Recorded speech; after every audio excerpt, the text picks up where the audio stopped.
What's up, guys? It's your boys Awoki back with another Chris Watts video, but this is going to be a revamped video because the one that I posted yesterday, the audio was completely garbage.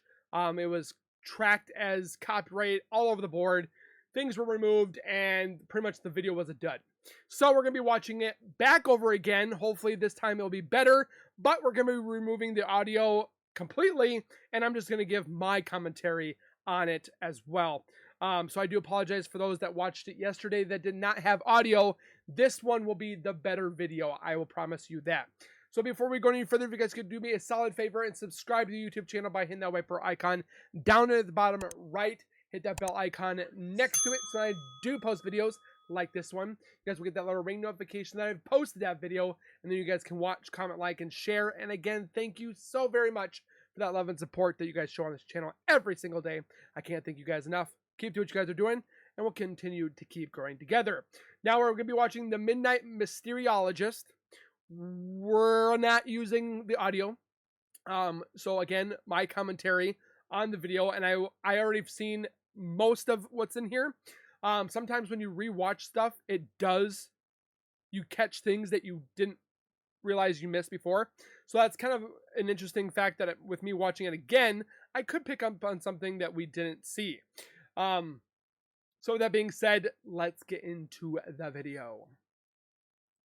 All right, so we are just going to be going through here, starting off the bat, where they pretty much initially first see that Chris Watts comes inside with Bonhoeffer. I butcher the names every single time. I do apologize. But we come inside the back, or the door coming through the garage, which again, I was stating beforehand, I just don't understand why he was doing so much in the car. When he first got there, you kind of want to run into the house, call for your spouse, call for your loved ones, see if they're in the house, and he just didn't do that.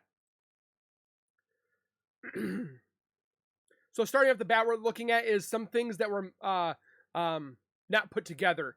Like it still was a mess. We never get a clear picture of the disarray in the in the living room, where there seems to be pillows and the girls' small couches spread about the room, probably from the weekend when they were spending time with their father.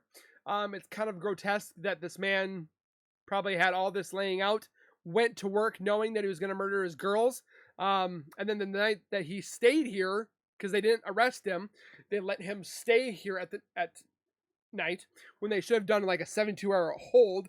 Because I've always been under the impression that you want to be, it's a missing persons case, but wouldn't you want to consider it a crime until they are found? Because you don't know what happened.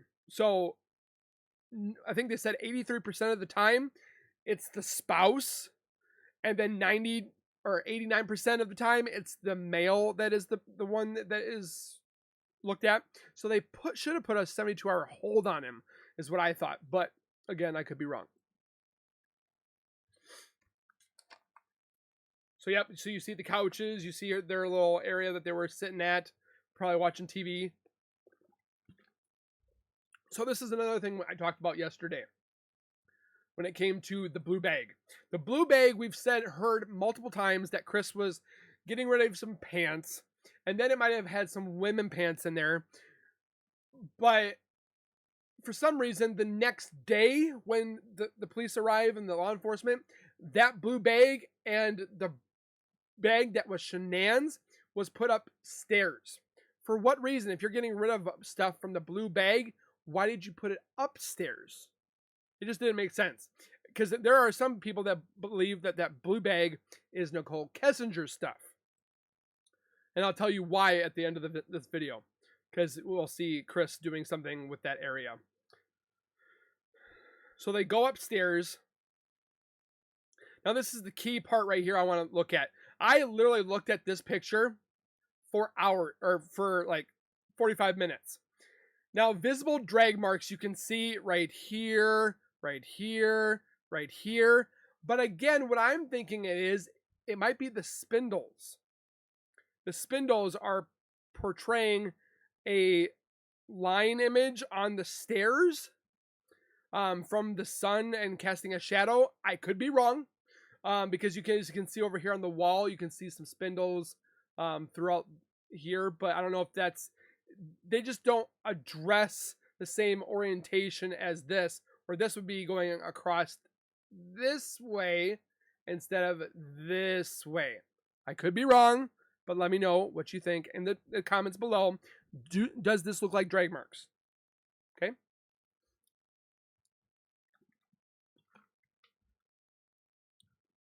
Hence why they probably should have been wearing booties. They probably should have been wearing gloves. There's a lot of parts in here where you're just like, like, what are they doing? Why aren't they covering this?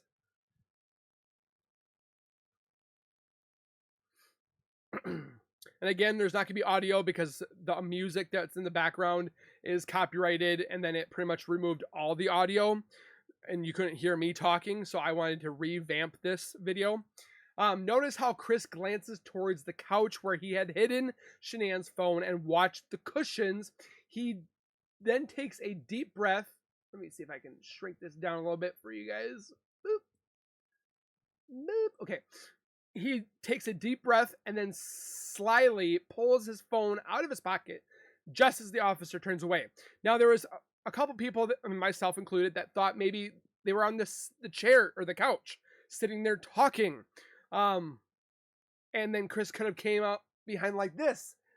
And that's why she didn't fight, because she didn't know that was going to happen. Because you can't tell me this woman wouldn't have fought. That he says, oh, she was praying. Okay, sure. A woman that wants to protect her girls, I guarantee she would have fought. She was caught off guard somehow or overpowered. And then that's why her phone was in the couch, because when she was she would have been like, her phone could have slid into the couch, and that's where he had found it, just as a possibility thought. But let's continue.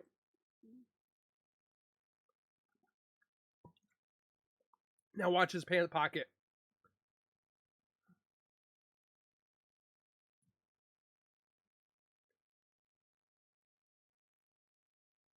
And he did say that day when the police came over, he was still talking to Nicole Kessinger on the phone. Like text messaging. This room just gives me the heebie-jeebies. One, because there's no sheets. There's no comforter. There's none of that. And then they're touching the stuff without gloves or anything like that. It's like, shouldn't you be wearing something? I just thought it was really weird that they weren't touching it. So he threw the stuff on the bottom here, which was the comforter and the sheet.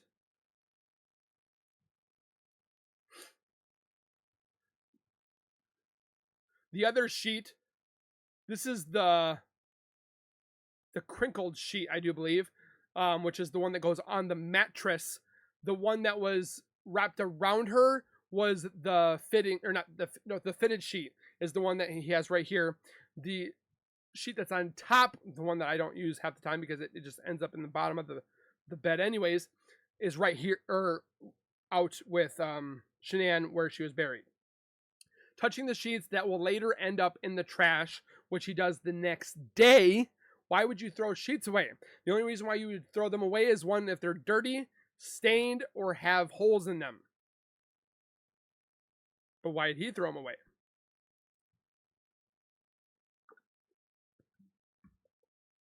I know this is probably sucky because it has no audio. I do apologize again, but it is copyrighted, and I wanted to watch this and use some of this stuff because a lot of this was overlooked or not even used in the trial. Some of it wasn't even put in the discovery, which is kind of shocking to say the least.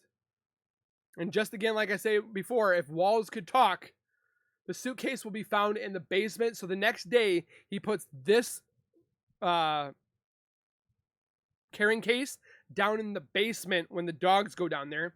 The canines were the ones that alerted on to this area. They barked. So it could be because Shanann was using this just recently, coming back from North Carolina, and then she used the smaller bag to go to Arizona. When she brought the dogs in, that was a trauma dog and a cadaver dog. One to find out where bodies could be, and one was where trauma could be. But again, you can't tell me as a police officer or a person that has common sense would come in here and see that the sheets were all disarray. Couldn't say, yeah, there's something that happened here. And then if you look down here, there's the blue glove. Now, people were saying that the blue glove, that she was using it to put hair dye. But why would you have it in the bathroom or the bedroom? When you do your hair dye, you're going to be one in either a bathroom, a kitchen, or a hardwood floor in case some of that hair dye drips on the floor. I'm pretty sure she didn't want to get her carpet anywhere dirty. So why would there be a blue glove in the bedroom? Because Chris didn't want his fingerprints being all over everything. So could he have worn those? Did they bag it? Did they tag it? No, they left it right there. And then the other one was found above, I think it was the refrigerator downstairs in the kitchen. It's just things that were overlooked and just not like, duh, hello, it's right there. I don't mean to be like portrayed that the law enforcement was dumb. I just think that a lot of things could have been done better. Again, I'm not a professional. I'm not an expert in criminology or law enforcement. I just thought that they would be wearing gloves. I'm surprised they don't have UV flashlights where they can switch. I have a flashlight that switched between UV and regular, and you can see, because I use it for hotels. So when I go in there, I look at the sheets, look at the bedding, look at the toilet, look at all that stuff to make sure there's no gross things. Just because if I'm staying in a hotel, I want it to be clean. So why don't these police officers start using infrared and see if there's any bodily fluids or, I'm not saying the B word because you can't apparently say the BLOOD word anymore without YouTube flagging it. So I want to make sure I didn't flag the video. This photo of the pillows, bedding, and the blue glove in the corner of the room was not included in the discovery. Why? The photos in this video were taken before Chris Watts was able to spend Monday evening cleaning up the crime scene. So pretty much that night, he had time to clean everything. So if there was any evidence, a good majority of it was gone, destroyed, or cleaned up.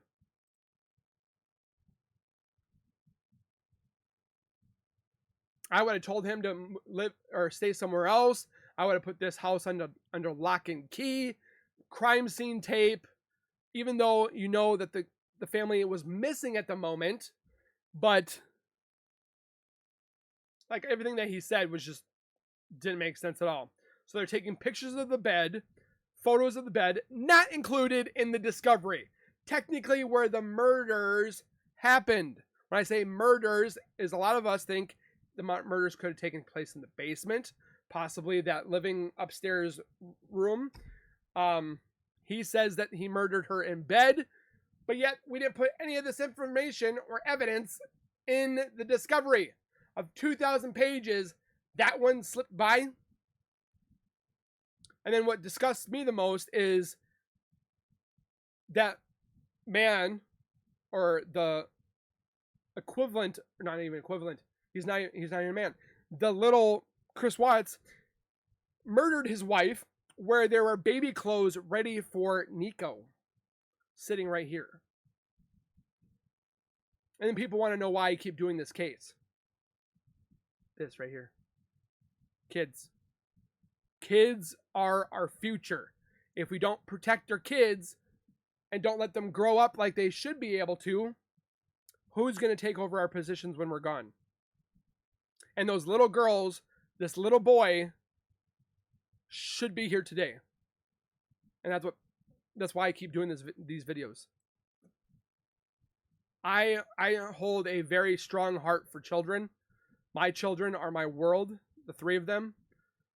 And it upsets me that he took them away. Because you look up to, or they look up to you as your protector, the love of your life. They don't have boyfriends, girlfriends, wives, or husbands. So you are the love of their life until they grow up, become mature, an individual, and move out. But yet he destroyed his family. And then people want to sit there and say, I'm obsessed with this case. I'm obsessed because of the children. And yeah, Shanann should have been able to be here as well. These sheets alone with the pillowcases will later be found in the kitchen trash after Chris Watts spends the evening cleaning up the crime scene. They should have put a 2-hour hold. And then look at this diagram down here. We could possibly see a nose, her mouth. Just makes you want to...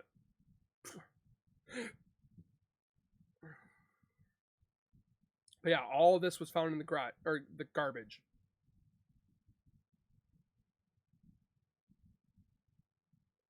They should have been able to put a 72-hour hold on him for something.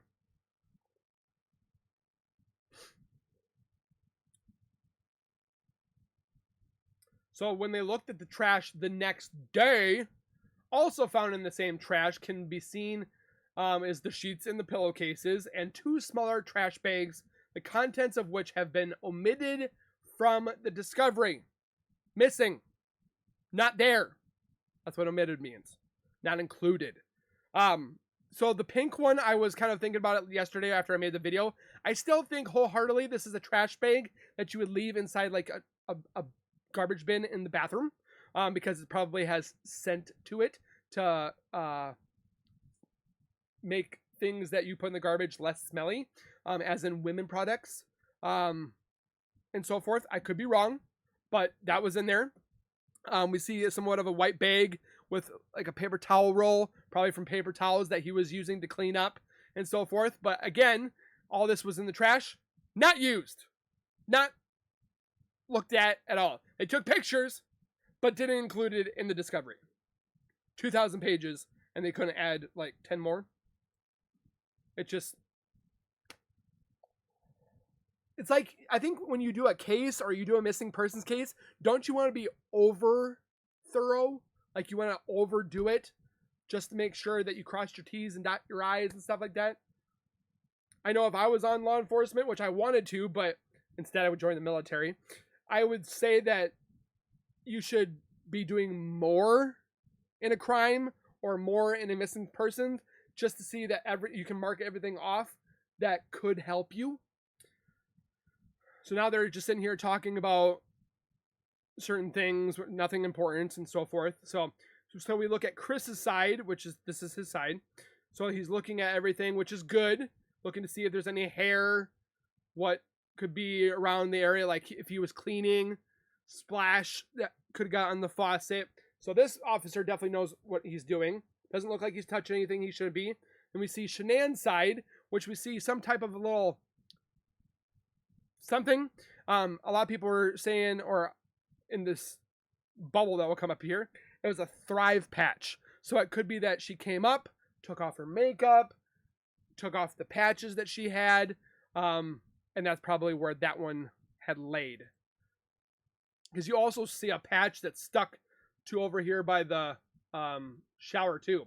Does this discarded Thrive patch belong to Shanann? I would guess that would be, indicating that she did make it upstairs and into the bathroom after getting home to change her clothes on her own accord, herself. Not that Chris dressed her or anything like that, before her life was taken. I still wholeheartedly believe that too, that she still got into bed. She was laying down. I don't believe that they tried to have intimacy, because you're telling me that the whole time that the 5 weeks that they were there, he didn't touch her one bit. And then lo and behold, she comes home from this work trip and then finally has intimacy. I don't know. But I could be wrong. Again, I'm just throwing it out there. I'm just throwing out all these different possibilities that could be, and I want you guys to comment down below your thoughts as well. So then you see the patch. But the funny thing is too, you see that there's kids soap in there as well. So were the kids taking showers in both different showers? Because when we start looking at the kids shower, it's locked for some reason. And Chris has the key. So watch that. They did make some assumptions too that the bed had some dings in it. like some significant dings. Didn't take any pictures of it. Whoop. They touched the sheets again without gloves. Oh, so, like, They go in the laundry room. Didn't really look at anything much in there. Possible drag marks in the carpet in the front of the stairs. So it's very hard to see, but you can see that they kind of turn left towards the kitchen. So that's a possibility. Just throwing that out there. Could be shoe marks, could be drag marks. We can't rule it out. But let me know if you think she was dragged downstairs or dragged upstairs. Because I still think she possibly was murdered downstairs in the basement. There's a lot of stuff that was going down the basement and a lot of things that the dogs picked up on. So I wish Chris would actually have the man cojones and actually tell us what's true. Because you can see it lightened up now. If you look at the bottom there, you can see somewhat of kind of dragged marks down the bottom right there. But again, you can't really tell. So then they go over to Bella's room first. They start going through her room, and they kind of started seeing that she had a camera. But then they're like, why is this bathroom door locked? And then they try to go through Cece's room. Where is Cece's other pillow? There will be they had 3 pillows. So they had one for when they laid down, and they had 2 on the other sides of them so that they would not fall off. But there's one missing. Her bed was made the next day. But the funny thing is Chris stated that he had to clean them because they smelled funny. Weird. Did he simply fall off the bed while she was asleep, or was it used to suffocate her the first time he said, because they were smothered and not strangled? So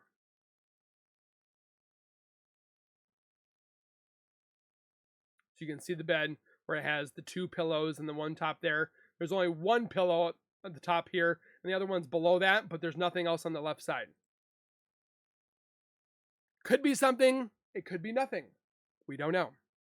We're trying to play we're trying to play what they call it, detective, because some of them didn't do their job. So let's take a look at the next clip. All right, so to continue on, whoop. Okay, audio's off. So this is where they go over to check the door. So normally, you would have your bathroom door key on top of the ledge on top of it, because 1, you don't want your kids to go in there because you don't want them making a mess. 2, you shouldn't really have the way I did it with my kids, I put all the soap on top so that they wouldn't be able to grab it, but I still wanted the door open so that they could still use the potty. Because I didn't want them peeing on the floor, peeing in their diaper when they had it, or their pull-ups when they were training or potty training. So it's kind of weird that they locked it, but just watch what happens where the key's at. But you can see that they're touching the top of the door. The bathroom door is locked. You'll hear that the officer points out that the door was already locked when he first arrived for the welfare check. Watch as the officer Conrad checks the door frame with a key. This becomes very important in a moment. They checked both sides. I wouldn't have touched the switch with my hand. I would have touched it with my arm, just because you don't know who was in there. I'd always thought when you watch CSI or First 48, like you see them touching it with a pen and stuff because they don't want to compromise the evidence. So it's like, why are we not using gloves? Or why are we doing this? It's like, hello. So they can't figure out why they can't get in. And then when they get in there, I'm still shocked as why they didn't, or why it was locked. Was there something in there that he had done in there, cleaned up? Checking for a key one more time. Because they have 3 bathrooms upstairs. They have one over by that playroom. They have one in the master bedroom with Shanann and Chris. And they had one bathroom here that could be shared between Celeste and Bella. And you see that Chris grabs the key from his pocket. Why did he have the key in his pocket? Okay, so notice the toothbrushes, the toothpaste, the potty training seat. So obviously this bathroom was being used significantly by Celeste and Bella. If Bella woke up in the middle of the night to use the restroom, did she have to wake up Chris and Shanann to have them unlock the door every time? I highly doubt that. Chris pulled the key from his pocket to unlock the door. He normally kept the key in his pocket all day while he was at work. Did he have the key in his pocket when he changed clothes on the way home? Because he did change his clothes from when he left that morning, because he had jeans and a black shirt on. Now he has jeans and a army shirt on. I think it's funny because he never served in the military. I mean, you can support the military. At what point during the day did Chris lock the bathroom door and put the key in his pocket? In the morning before work or after work before letting the cops in for the welfare check? Which do you think? And is this significant or is this nothing? I would surely love to hear you guys' partake on this.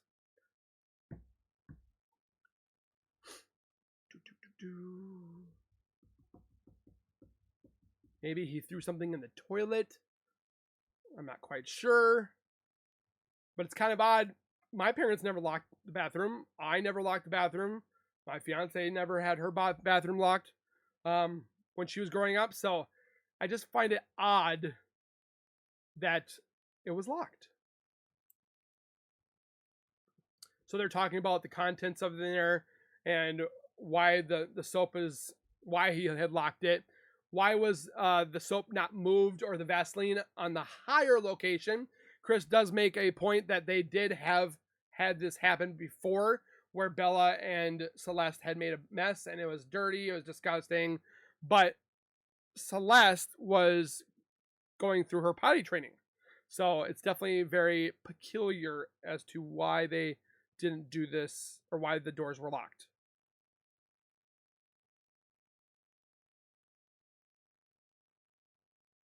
What is on Cece's dresser? Rocks. So we're trying to figure out what's in the bottom left here. You really can't see what it looks like besides pebbles. Maybe she saw some pebbles outside in the rock garden. My kids do it. They love the rocks. They bring it inside. That could be something, or it could be crystals that people like Shanann was a little bit into crystals, but so was MK. So who knows? I'm not quite sure, but definitely very interesting. Again, it could be something. It could be nothing. That's why I come to YouTube to see if you guys have any partakes on it as well. It's very disgusting seeing him look around with the cops when he knows exactly where his family is.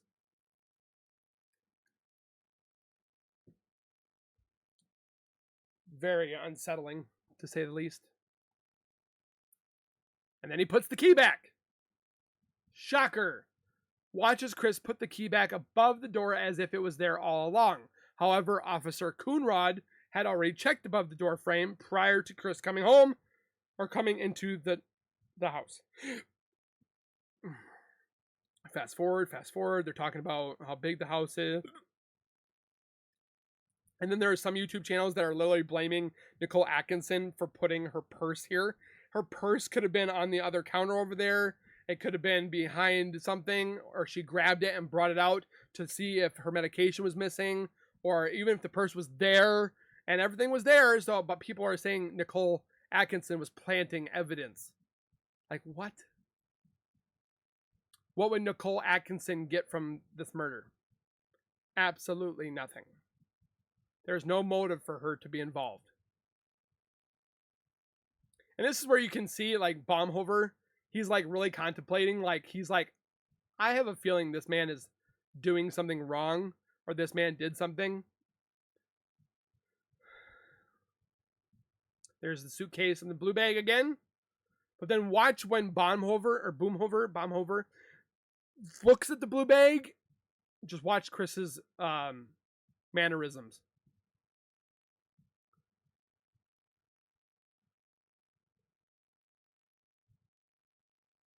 Oh, this part. I remember this part. So Nicole sees something on the railing. She says it might be the BLOOD.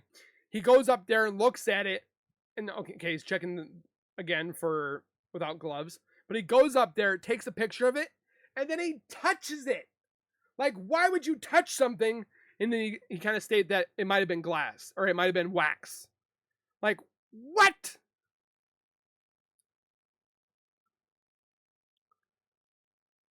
So he takes a picture of the mark, which he says was, but it was never tested. The lab test identified what the substance on the baseboard was. It was never in the discovery. Did they even test it? Who knows? But then he goes, I don't know what it is, and then he touches it. It's like, ah! The officer gives his opinion that it may be a piece of wax as he touches it with his finger. However, there is no visible candle nearby. Was this tested and confirmed to be wax? It could have been a dry piece of blood. Or, hopefully this video doesn't get removed. So now looking inside here, there's something inside here, and I was kind of looking at it again. It could have been a toy that the girls pushed in there. You know, kids put things in the darndest places. It could have been some type of like statue or figurine that Shanann had on one of the like shelves that she had, and then they put it in the vase. But I don't think this is something of a concern, but you can see what's in there, and nothing was done about this.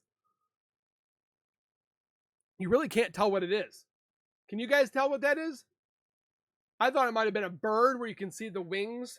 You see one wing, the tail of the bird, the head of the bird. I could be wrong.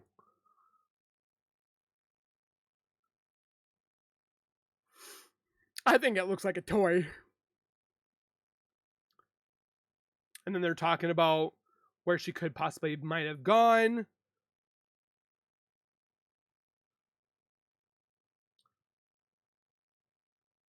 I mean, if this was my house, I would put Iron Man figures up there.